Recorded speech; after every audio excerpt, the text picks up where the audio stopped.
வணக்கம். பத்திரிகையாளர் நண்பர்களுக்கும் இங்கு வருகை தந்திருக்க அனைத்து தோழர்களுக்கும் தமிழக மக்கள் எழுச்சி இயக்கத்தின் சார்பாக வணக்கத்தை தெரிவித்துக் கொள்கிறோம். தமிழக மக்கள் எழுச்சி இயக்கம் உங்களுக்கு பேர் பார்க்கும்போது உங்களுக்கு புரியும். இது ஆரம்பித்து சில ஆண்டுகளான ஒரு சிறிய இயக்கம்.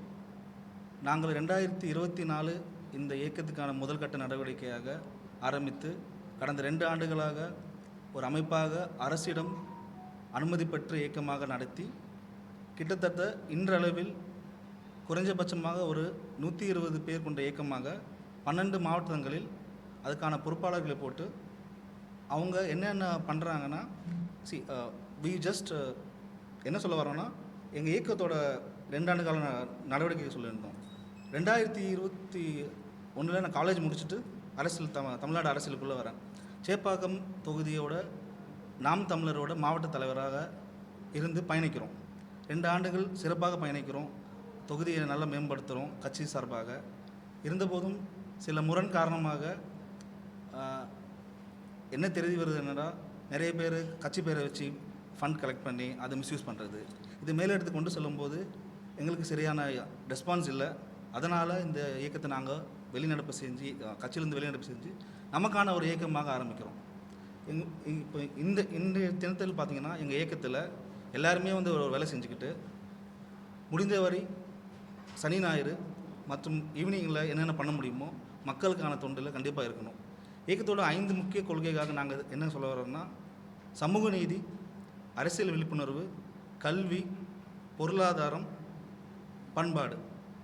தமிழக மக்கள் இந்த 5லையும் அறிவு சார்ந்து ஒரு முடிவு எடுத்து சமத்துவமான முறையில் முன்னேற்றத்தை அடைய வேண்டும். இதுதான் இயக்கத்தோட முக்கிய கொள்கை.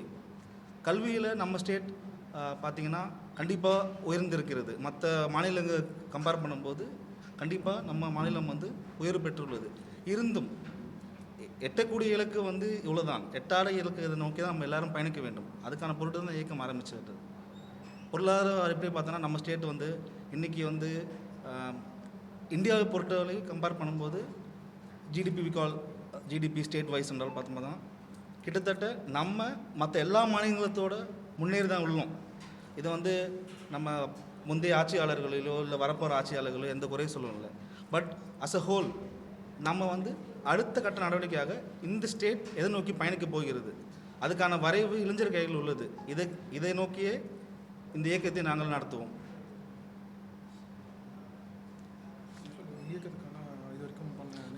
கிட்டத்தட்ட பார்த்தோன்னா 2024 ஆரம்பித்து நாங்கள் சிறு மூலமாக ஒரு படிப்படியாக எடுத்து வச்சு 2025 இயக்கத்துக்கான எந்த அக்கௌண்ட்டு எல்லாமே ஃபார்மல் என்ன பண்ணணுமோ எல்லாமே பண்ணி வச்சுட்டோம்.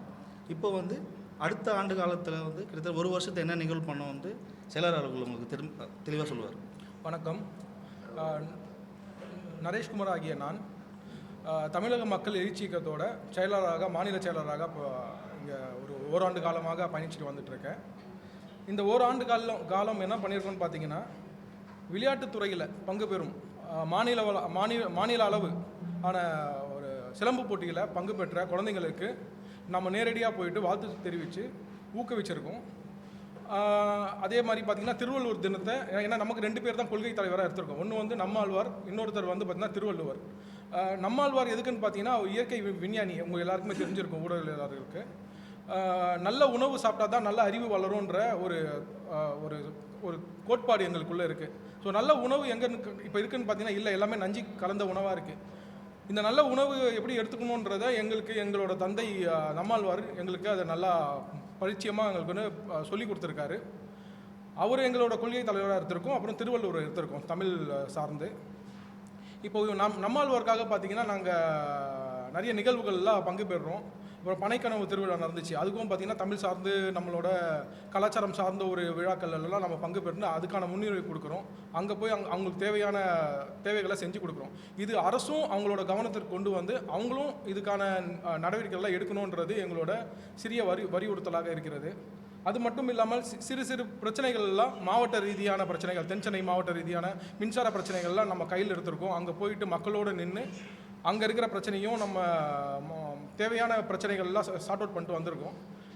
அங்கே இருக்கிற சில ஊழியர்கள் கிரவுண்ட் லெவல் ஊழியர்கள் சொல்லுவாங்க இல்லையா, அவங்களாம் வந்து பார்த்திங்கன்னா இன்னமும் பார்த்திங்கன்னா கைவிட்டு எதிர்பார்த்து நிற்கிற நிலைமையில தான் இன்னும் இருக்காங்க. அதெல்லாம் இந்த அரசு வந்து கொஞ்சம் கவனம் செலுத்தி கொஞ்சம் வீரியமாக அதெல்லாம் செயல்படுத்தி நடைமுறைக்கு கொண்டு வரணும் அப்படின்றது எங்களோட விருப்பமாக இருக்குது. இதெல்லாம் எங்களோட கோரிக்கையில் வரும்.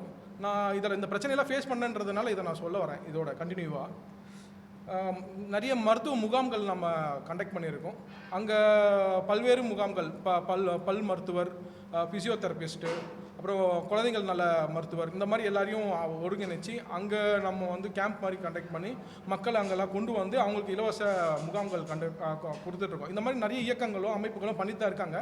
நாங்கள் ஒரு வருஷமாக பண்ணதை அவங்களுக்கு தெரியப்படுத்துகிறோம்.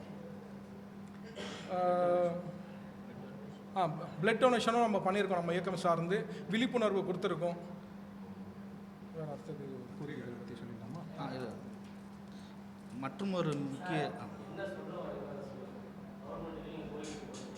அது கோரிக்கைக்கு தான் அடுத்தது வரும். அடுத்த ஸ்லாட் கோரிக்கைக்கு தான் வரும்.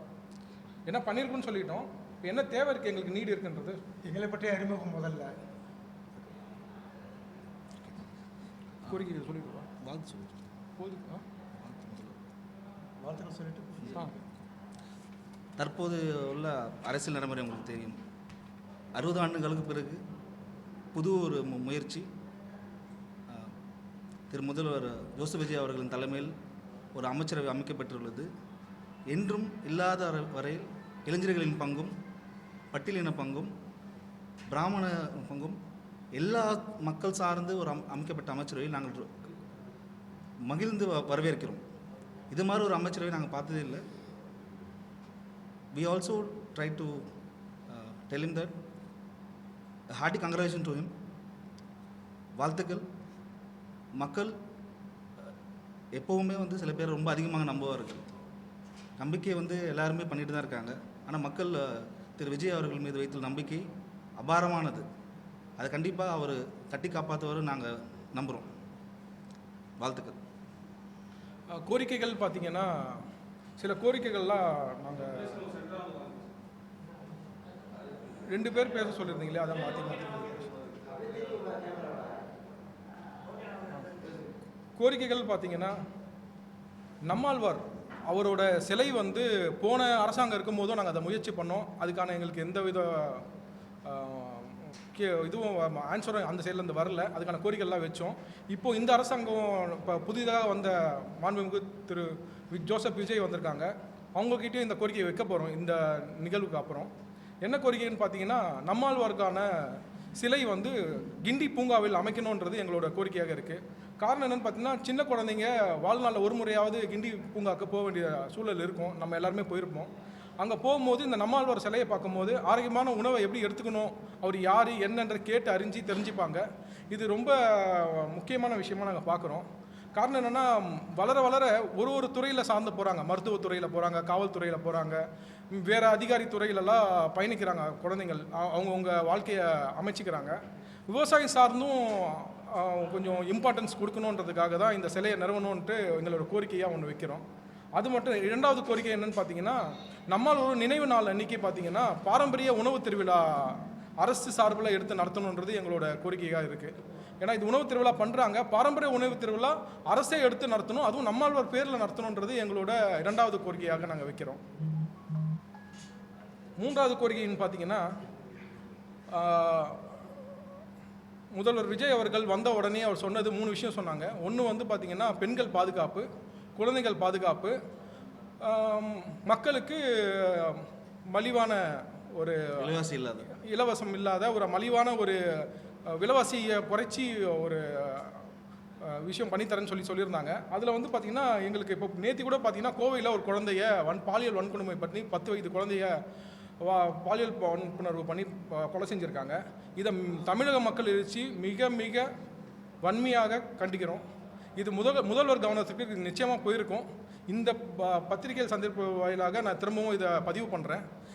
இதை வந்து அவர் ரொம்ப முக்கியமாக கவனம் கொடுத்து பெண்கள் மற்றும் குழந்தைங்களை பாதுகாக்கிறத ஒரு துறை அமைச்சு அது தெளிவாக அவர் பார்வையில் நடக்கணும். இதுக்கப்புறம் இன்னிலேருந்து நாளைக்கு கூட இந்த மாதிரி ஒரு விஷயம் இதுக்கப்புறம் ஒன்று கூட நடக்கக்கூடாதுன்றது தமிழக மக்கள் எழுச்சியோட வலியுறுத்தல். இதை அவர் செய்வார்னு நம்புகிறோம். இதை நாங்கள் கோரிக்கையாகவும் கண்டிப்பாக வைப்போம். அதே மாதிரி பார்த்தீங்கன்னா திருப்பூர் போன மாதம் பார்த்தீங்கன்னா திருப்பூரில் ஒரு தமிழ் இளைஞரை வந்துட்டு வட இந்தியர்கள் தாக்கப்பட்டிருக்காங்க. நாங்கள் எந்த மொழியையும் எந்த மதத்தையும் நாங்கள் பேச விரும்பலை. அதிகம் எண்ணிக்கை உள்ள இடமாக இருக்கிறதுனால, வட இந்தியர்கள் வசிக்கிறதுனால அங்கே தவறுகள் நடக்குது. அவங்களுக்கு ஒரு கவுன்சிலிங் மாதிரி கொடுத்து இந்த மாதிரி பிரச்சனைக்குள்ளெல்லாம் ஆளாக்காமல் அவங்களோட சரியாக வழி நடத்தணும். அதுக்கு ஒரு முதல்வர் கவனத்துக்கு இதை கொண்டு போகிறோம். அவரும் கொஞ்சம் இது முக்கியமாக இதை கவனித்து இதை சரி செஞ்சு கொடுக்கணுன்றது எங்களோட. இது ஒரு தொடர்ச்சியான ஒரு நிகழ்வை நாங்கள் பார்க்குறோம். இது வந்து என்னென்னா ஒரு ஹர்ட் மென்டாலிட்டி. கிட்டத்தட்ட ஒரு சின்ன பிரச்சனையாக இருக்கும், அதை தீர்க்கணும்னு இந்த ஒரு அமைப்பு மூலமாக தீர்க்கலாம், ஒரு காவல்துறை சேர்ந்து தீர்க்கலாம். அதை தவிர்த்து கூட்டமாக சேர்ந்து தாக்குறது, காவலர்களை தாக்குறது, இதெல்லாம் வந்து நாங்கள் வன்மையாக கண்டிக்கிறோம். இந்த போக்கு வந்து ஒரு கட்டத்தில் வந்து எங்கே கொண்டு செல்லணும்னா, ஒரு 1000 பேர் சேர்ந்தால் நம்ம என்ன வேணால் பண்ணலாம் அப்படின்னு ஒரு மனநிலைக்கு தள்ளப்படும். அது மாதிரி இல்லாமல் நெறிமுறைப்படுத்துகிறேன்னு கேட்குறோம். நிச்சயமாக காவல்துறைக்கும் பார்த்தீங்கன்னா தோழர் சொன்ன மாதிரி காவல்துறைக்கும் பார்த்தீங்கன்னா வாரம் ஒரு முறை விடுமுறை வந்து கட்டாய விடுமுறையாக அதை வந்து நடைமுறை கொண்டு வரணும். அது மட்டும் இல்லாமல் பார்த்தீங்கன்னா அவங்களுக்கும் வந்து பார்த்திங்கன்னா பாதுகாப்பு உறுதி செய்யணும். ஏன்னா நிறைய காவல்துறை அதிகாரத்தில் இருக்காங்க, அவங்களுக்கு எதுவும் பாதுகாப்பு இல்லைன்னுலாம் இல்லை, அவங்களுக்கும் பாதுகாப்பு தேவைப்படுது. இப்போ இருக்கிற சமுதாயம் வந்து பார்த்திங்கன்னா போதைப் பொருளுக்கு அடிமையானதுனால இந்த பிரச்சனைகள் எல்லாருக்குமே இது பிரச்சனையாக இருக்குது. தொடர்ச்சியாக நம்ம பார்த்துட்டே இருக்கோம். ஸோ போதை கலாச்சாரம் கொஞ்சம் கொஞ்சமாக குறைஞ்சிட்டு வருதுன்றதை நம்புகிறோம். இது இன்னும் வீரியமாக அவர் செயல்பட்டு இன்னும் குறைப்பாருன்றத அவர் மேலே மிக நம்பிக்கை இருக்குது. பத்திரிகையாளர் பார்த்தீங்கன்னா அதே மாதிரி போன இந்த எலெக்ஷன் டைமில் பார்த்தீங்கன்னா திரு ராஜேஷ் நினைக்கிற அவர் பெயர், அவரை தாக்கப்பட்டிருக்காங்க. அதுக்கும் நாங்கள் வன்மையாக கண்டிச்சிருக்கோம், போஸ்டர்லாம் ஒட்டியிருக்கோம். ஸோ பத்திரிகையாளர் வந்து எங்களோட தோழர்கள், காவல்துறையும் அது மாதிரி தான். அந்த மாதிரி யாருக்கு என்ன பிரச்சனை இருந்தாலும் தமிழக மக்கள் எழுச்சி இயக்கம் உறுதியாக துணை நிற்கும், அதற்கு கண்டனம் தெரிவிக்கும். முதலமைச்சரும் இதை கவனத்தில் கொண்டு, ஏன்னா முதலமைச்சரோட நாங்கள் புரிஞ்சுக்கினதுன்னு பார்த்தீங்கன்னா எவ்ரி ரிசீவர் இஸ் அ சக்ஸஸர்னு பார்ப்போம், every speaker is a failure. ஸ்பீக்கர்னா சபாநாயக ஸ்பீக்கர் அப்படி சொல்ல வரல, அதிகம் பேசக்கூடியவர்கள் அவங்க ஃபெயிலியர். நாங்கள் அமைதியாக கவனிக்கக்கூடியவர்கள் சக்ஸஸராக நாங்கள் பார்க்குறோம். ஸோ இவர் கூர்ந்து கவனிக்கிறாரு. இவர் வந்து இந்த விஷயம்லாம் சரி செய்வார்ன்றத நம்பிக்கையோடு இருக்கும். இந்த நிகழ்வு முடித்தோடனே எங்களோட கோரிக்கையை அவரோட வைக்கலான் இருக்கோம். அது மட்டும் இல்லாமல் இன்றைய அமைச்சரவையில் பற்றி நிறைய மக்களிடம் கருத்து வேறுபாடு இருக்குது, எதிர்க்கட்சியிலும் நிறைய குற்றச்சாட்டுகள் இருக்குது. ஒரு வேண்டுகோள் என்னென்னா, தமிழகத்தில் இதுவரை இல்லாத ஒரு அமைச்சரவை நிறுவப்பட்டுள்ளது. அவர்களும் ரொம்ப யங் பீப்புள் தான். They will also will have some time to learn. மக்கள் மட்டும் இல்லாமல் எதிர்க்கட்சியும் மற்ற கட்சிகளும் அவர்களுக்கான நேரத்தை வழங்க வேண்டும் என்று எங்களோட வேண்டுகோள். நிறைய பேர் வந்து ரொம்ப வன்மையாக நாங்கள் பார்க்குறோம், இவங்களாம் எந்த தகுதியும் இல்லாத அவங்க அமைச்சராகிட்டாங்க. கிடையாது. தமிழக அரசியலில் எட்டு பார்த்தோன்னா 20 ஆண்டுக்கு முன்னாடி நார்மலான அமைச்சராக வந்தால் நிறைய மக்கள் நல்லது பண்ணியிருக்காங்க. அவங்களுக்கான டைமை கொடுக்க வேண்டும் என்று கேட்டுக்கிறோம். அதே சார்பாக இந்த பக்கமும் பார்த்தோன்னா நிறைய அமைச்சர்கள் தரவு சார்ந்து மக்களிடம் பேச வேண்டும் என்று நாங்கள் எதிர்பார்க்கிறோம். ஒரே ஒரு நிகழ்வு just I want to tell here. One of the ministers in TVK, miss Keerthana, அவங்க வந்து தமிழ்நாட்டை பற்றி போட்டு பேசிட்டு இருந்தாங்க. கிட்டத்தட்ட தமிழ்நாடு வந்து 10 லட்சம் கோடி கடன் வாங்கிட்டு முந்தைய ஆட்சியாளர்கள் வந்து எல்லாத்தையும் எடுத்துகிட்டு போயிட்டாங்கன்ட்டு. இது வந்து நான் வந்து ஒரு அடிப்படை புரிதல் இன்னும் கொஞ்சம் கற்றுக்கிட்டு மக்களிடம் பேசுங்கன்றேன். தமிழ்நாடு மட்டும்தான் நீங்கள் 10 லட்சம் கோடி கடன் சொல்கிறீங்க, கிடையாது. பக்கத்து மாநிலமான கர்நாடகாவில் 9 லட்சம் கோடி கடன், மகாராஷ்டிராவில் 11 லட்சம் கோடி கடன். கடன் வந்து ஒரு நாட்டோட எல்லாவோட தேவைகளுக்கான கடன் வாங்கிட்டு தான் இருப்பாங்க. ஸ்டேட்டோட ஜிடிபி நீங்கள் என்ன இம்ப்ரூவ் பண்ண போகிறீங்க? You taken as a role of industries minister. இன்றைக்கி பார்த்தோன்னா தமிழ்நாடு மொத்த ஜிடிபி 38 லட்சம் கோடி. அதில் 10 லட்சம் கோடினா வந்து ஒரு ஸ்டேட்டை பொறுத்த வரைக்கும் யுவன் சொல்கிறது பார்த்தோன்னா 30% கடன் இருந்தால் பிரச்சனை கிடையாதுன்னு தான். ஸோ கடன் வாங்கியிருக்காங்க, அதை யூஸ் பண்ணிட்டாங்க கிடையாது. எல்லா ஸ்டேட்லேயும் கடன் இருக்குது, எல்லா ஸ்டேட்டும் முன்னேறிக்கிட்டு தான் இருக்குது. தமிழ்நாடு இந்தியாவில் முதல் மாநிலமாக முன்னேறது மகாராஷ்டிரா, அடுத்து தமிழ்நாடு. ஸோ அதனால் கண்டிப்பாக கடன் இருக்க தான் செய்யும். பழைய கடனை விட்டுட்டு நீங்கள் இதுக்கப்புறம் என்ன பண்ண போகிறீங்க? 30 லட்சம் கோடி என்றைக்கு 60 லட்சம் கோடியை மாற்ற போகிறீங்க. அதுக்கான திட்டத்தை தான் நான் உங்கள்கிட்ட எதிர்பார்க்குறோம். கண்டிப்பாக நீங்கள் அமைக்கப்பட்ட அமைச்சரவை புதிது, கொஞ்சம் தரவு சார்ந்து மக்களிடம் கொண்டு செல்லுங்க. மக்களிடம் ஒரு பீதியை கிளப்ப வேண்டாம். இது ஒரு கோரிக்கை.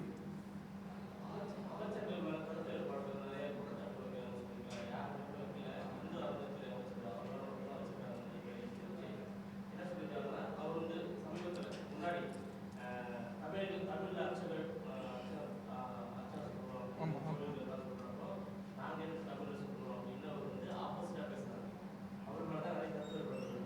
இப்போ முன்னாடியா? இதுக்கு முன்னாடி இருந்த அறநிலையத்துறை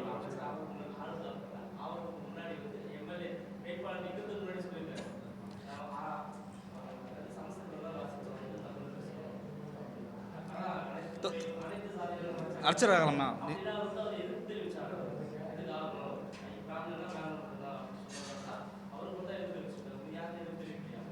இல்லை நான் எதிர்ப்பு தெரிவிக்கிறது வந்து நான் பார்த்த சில கண்டனங்கள். ஈவன் டிஆர்பி ராஜா சார் போட்டிருந்தார், எந்த இதுவுமே இல்லாமல் வந்து தரவு சார்ந்து பேசுகிறாங்கன்ட்டு. தரவு சார்ந்து இல்லை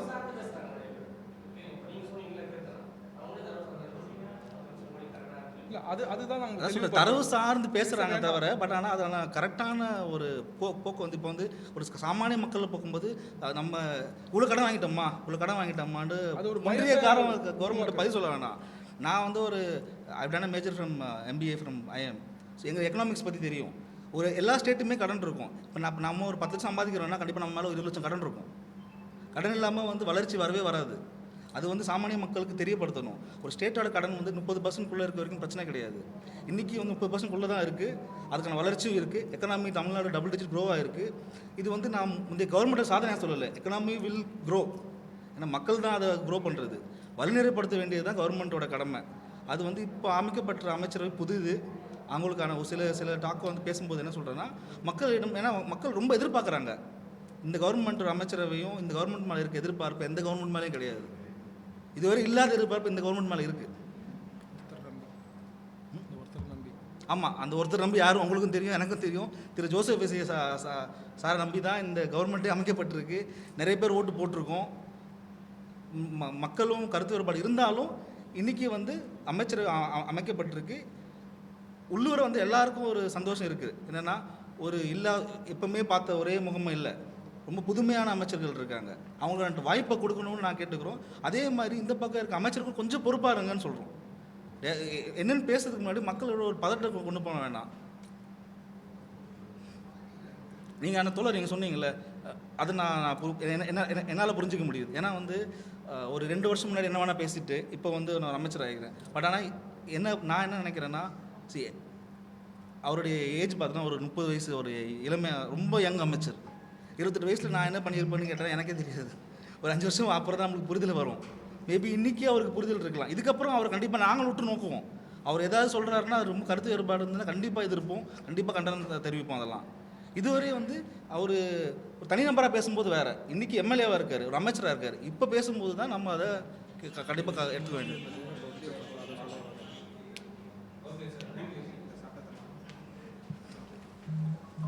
அப்புறம் அந்த இதை காமிச்சிருந்தாங்க, இது எங்களோட சின்னம்.